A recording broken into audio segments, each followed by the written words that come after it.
Obrigado, Délio Pinheiro, por abrir esse espaço na agenda para conversar com a gente aqui. É um prazer receber você aqui no Tempos. Professor Mac, a satisfação é toda minha. Eu acompanho o podcast, tenho uma maior admiração. Parabéns por manter viva, né, essa tradição da oralidade, da história do nosso norte de Minas. E é uma satisfação estar aqui participando do podcast. Obrigado. Vamos começar, Délio, com um pouco da sua história. Se apresente aí para o público nosso. Bom, eu posso dizer que a minha vida está muito entrecortada com a comunicação.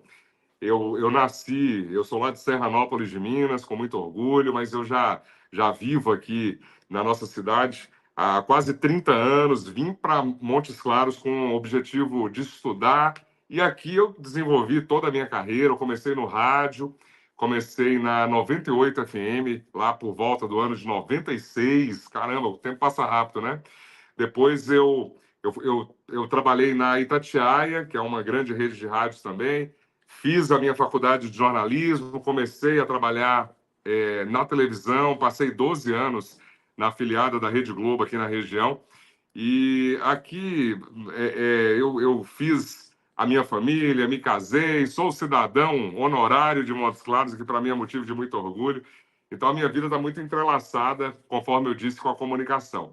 Foi aqui também que eu comecei a minha carreira na política, e já na minha primeira incursão, em 2022, eu obtive a maior votação de um candidato iniciante na história de Montes Claros, o que me deixa muito envaidecido e com uma responsabilidade enorme de representar o povo que eu tanto amo de Montes Claros, agora também na política. Délio, você falou aí da sua carreira como jornalista, e eu acrescentaria como escritor. O livro Um Punhal para a Alma Gasta, a sua autoria é excelente. Obrigado. Você também tem atuação em outras áreas, né, como o projeto Vidas Áridas, Vidas Secas? Vidas Secas é do Graciliano Ramos. Vidas Áridas é o nosso. E aí me ocorre a seguinte questão. Vale a pena entrar para a política? A dor de cabeça da política vale a pena? Ótima pergunta, viu, Mac? Eu já me fiz essa pergunta várias vezes, mas a minha vinda para a política, ela não foi planejada, ela não foi premeditada, ela aconteceu como uma construção. Como jornalista, você citou Vidas Áridas aí, eu já posso usar isso como exemplo. Eu nunca me contive a ser apenas o jornalista que mostra o problema e volta para casa, sabe?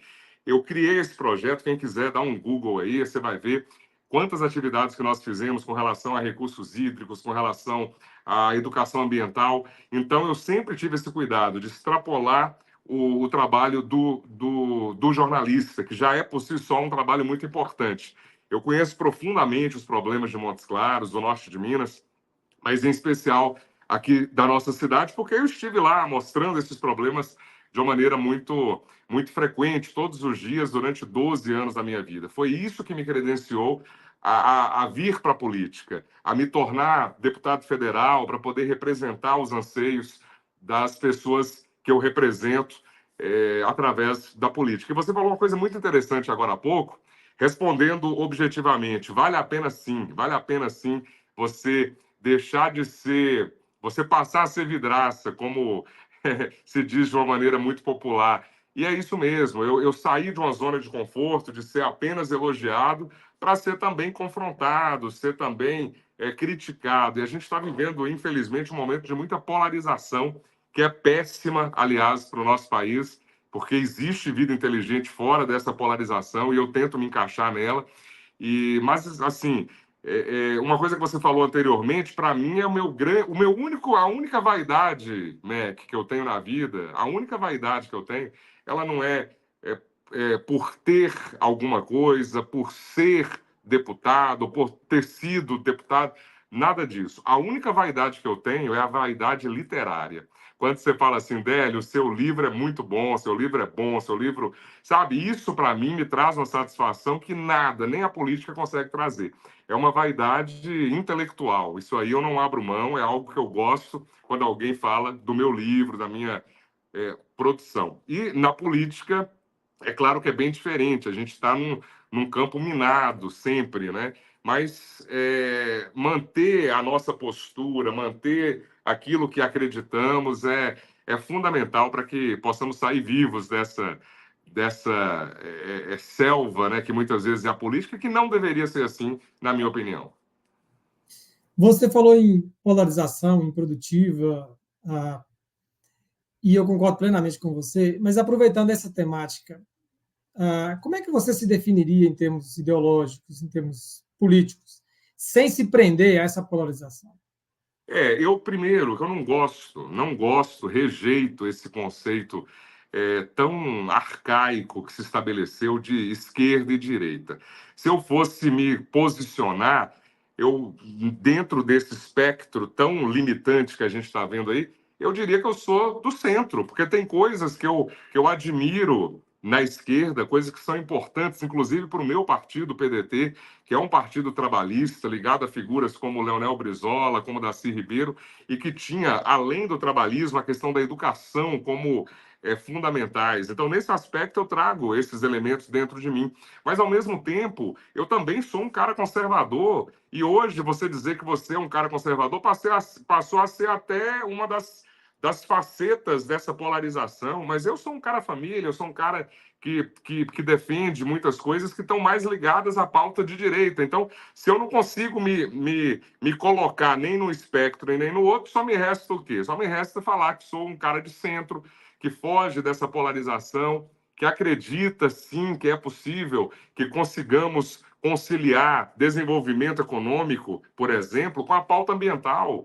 Eu sou um ambientalista também, eu criei o projeto Vidas Áridas, mas a gente também não pode prescindir da produção, nós não podemos abrir mão de certa forma, desburocratizar, sem passar por cima, claro, de nenhuma legislação, mas o que acontece hoje em nossa cidade é algo assim muito esquisito. A gente tem aí pessoas que querem empreender e que não têm acesso, por exemplo, a um simples alvará de funcionamento, porque o sim ou não são muito demorados, demora-se um ano para se dizer um sim ou não para quem quer empreender. Na nossa futura administração, isso precisa mudar. Ela precisa mudar para você dar esse sim ou esse não em no máximo uma semana. É necessário que quem quer empreender precisa encontrar um ecossistema para que isso possa acontecer. Então, as coisas estão muito burocráticas, nós precisamos mudar isso, mas, claro, num pensamento muito mais amplo. A cidade de Montes Claros ela precisa de muita coisa. Ela tem ali as obras estruturantes, claro, a gente admite que isso foi feito, só que uma cidade é muito mais complexa, né? Que a gente tem aí uma educação muito ruim, nós temos uma saúde muito ruim, uma assistência social muito ruim, esporte, cultura praticamente inoperantes em nossa cidade. É por isso que nós temos esse conceito aqui, ó, que a cidade precisa, de fato, acelerar. Acelera Montes Claros, para que a cidade possa ocupar o seu lugar na história, que é um lugar absolutamente único, é a cidade mais importante de uma região que vai de Belo Horizonte até Salvador. Nós somos a locomotiva de uma região muito ampla e nós precisamos pensar em nossa cidade sob uma perspectiva muito maior e muito mais relevante do que a que se apresenta atualmente. Délio, você citou, instantes atrás, Leonel Brizola e Darcy Ribeiro, figuras históricas do PDT. Haveria outra figura do mundo político na qual você se inspira? E qual característica dessa pessoa você levaria para uma eventual gestão? A minha grande inspiração para a política, ela é Darcy Ribeiro. Darcy Ribeiro é um sociólogo, antropólogo, nascido em Montes Claros, que representa a nossa cidade no mundo inteiro.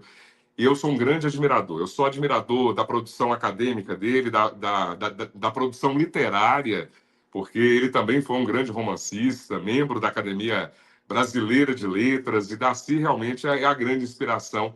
E ele falava muito que nós só temos duas alternativas na vida, né? Ou é nos indignarmos ou nos abstermos de qualquer influência. Tem até a frase certinha, eu vou lembrar como que é a frase, Se não mas me engano, é indignar ou resignar-se. resignar, boa. Ou nós nos resignamos, ou seja, deixamos para lá e achar que o problema não é nosso, ou a gente se indigna com essa situação. Então, para mim, ele é a grande influência intelectual para eu entrar para a política. Eu não escolhi um partido de maneira aleatória, porque hoje a política ela está muito assim, né? Os partidos não têm uma identidade. O PDT tem a bandeira da educação como algo forte, algo essencial. A melhor administração no país que está lá o PDT de maneira sistemática é a da cidade de Sobral. Sobral tem a melhor educação pública do Brasil. Então, é esse o parâmetro que eu trago na minha concepção. Então, nós faremos de Montes Claros a melhor educação do interior de Minas Gerais. Isso é fato. Isso passa por uma valorização dos professores. Teremos os melhores salários de professores no norte de Minas, o que não acontece hoje, apesar de Montes Claros ser essa cidade tão importante. Tem cidades menores que conseguem pagar um salário de professor melhor do que o nosso. Além dos professores de Montes Claros estarem, os professores e os demais servidores da educação, absolutamente adoecidos com essa nova regra que foi imposta goela adentro aí dessas 40 horas, sem consultar o pessoal da educação. Então, eu como professor também, Mac, eu sou professor de curso de comunicação, minha esposa é professora, minhas duas irmãs são professoras. Eu vim para o PDT pensando na figura de Darcy, de manter esse legado de Darcy vivo em nossa cidade. Então, a educação, para mim, ela é, de fato, muito importante. A figura importante, a figura que eu tenho como exemplo para a vida pública é Darcy Ribeiro. Délio, eu gostaria de te ouvir mais sobre o PDT. Você Sim. entende que o partido hoje, seja em âmbito local, estadual ou nacional, se mantém fiel aos ideais de Brizola e do próprio Darcy Ribeiro? Olha, eu posso dizer, Mac, que eu tenho esse compromisso. Esse compromisso ele está comigo, está enraizado. Acredito também que, numa perspectiva nacional, o partido está muito bem representado, porque o nosso presidente de honra é o ministro Carlos Lupe, amigo pessoal de Brizola, amigo pessoal de Darcy Ribeiro. Então, acredito que a essência, sim, a essência ela está mantida. Se em algum lugar específico isso se perde, não é por culpa dessa pessoa, né, do Lupe, nem por minha culpa. Então, eu mantenho essa minha identificação histórica com o PDT em função de Darcy Ribeiro e acredito que é um partido que, sim, representa o trabalhismo, representa também a educação nos moldes de quando ele foi criado, porque aí a gente remete até mais atrás, a gente vai até na figura de Getúlio, né? Porque foi de lá, das cinzas do partido de Getúlio, é que surge o PDT, já ali num processo muito duro, um momento sombrio do nosso país, é que surge o PDT, porque ele não pôde ficar, o Brizola não pôde manter o partido lá atrás, que era o mesmo partido de Getúlio, que era o PTB, é um antigo, Há né? uma disputa, né, pelo É PTB. uma A disputa, Ivete exato. Vargas vence a disputa, né?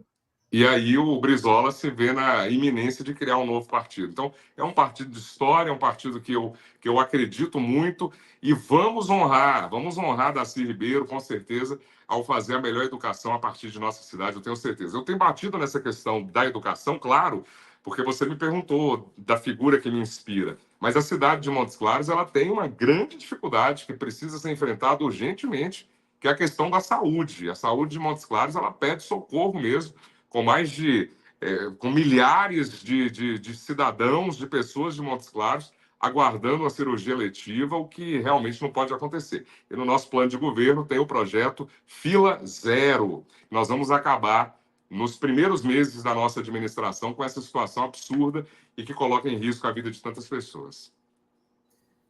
Obrigado, Délio. Devolvo a palavra para você se despedir e fazer suas considerações finais. Ô, Mac, eu queria agradecer, adoraria conversar mais aqui com você, com seus espectadores aqui do podcast. Muito obrigado pelo convite. Eu quero convidar as pessoas que estão nos vendo aí para acompanhar as nossas ideias. Vá lá na minha rede social, Délio Pinheiro 12, para que você possa conhecer o nosso plano de governo. Eu falo com toda a convicção, absoluta convicção, é o plano de governo mais completo que foi apresentado por todos os candidatos. Temos soluções em todas as áreas para que a nossa cidade seja uma cidade mais humana, seja uma cidade mais desenvolvida, seja uma cidade também que reconheça o enorme legado de nossos antepassados. A nossa cidade hoje é uma cidade, infelizmente, sem memória. Eu falei muito de Darcy Ribeiro e quero só lembrar que 2022 nós tivemos o centenário de Darcy Ribeiro, celebrado no mundo inteiro, celebrado na França, na Sorbonne, em todos os lugares, celebrado na Unimontes, onde o campus da Unimontes chama Campus Professor Darcy Ribeiro, mas completamente ignorado pelo poder público, passou como Paulo Leminski falava, né, de uma maneira muito sábia, né? As nuvens brancas passaram em brancas nuvens. Nós passamos em brancas nuvens aí, essa homenagem à altura dessa figura que é Darcy Ribeiro. Então, uma cidade que teve recentemente perdas muito lamentadas por todos nós, como os meus colegas da Academia Montes Clarense de Letras, Theo Azevedo e a Melina Chaves, que nos deixaram e não foram sequer homenageados, sequer lembrados. Então, é muito duro, mas a gente tem um trabalho grande aí para ser feito. Eu acredito muito nessa renovação, por isso que me apresento para ser candidato a prefeito de Montes Claros, junto com o médico Eduardo Avelino, J. Avelino, que traz também uma concepção muito interessante. Eu acho que nós somos uma boa mistura e eu queria convidar todas as pessoas que acompanham o podcast para também conhecerem as nossas ideias e nossos projetos, para que Montes Claros seja, enfim, a cidade cosmopolita que nós esperamos, mas sem deixar ninguém para trás, cuidando melhor das pessoas, cuidando do social e fazendo daqui a melhor educação do Brasil. Com algum tempo chegaremos lá, mas o nosso compromisso de campanha é que seja a melhor educação do interior de Minas Gerais já nos próximos 4 anos, e vamos conseguir isso sim, porque temos uma grande inspiração para isso, que é o povo de Montes Claros e também Darcy Ribeiro. Obrigado, Mac. Um abraço.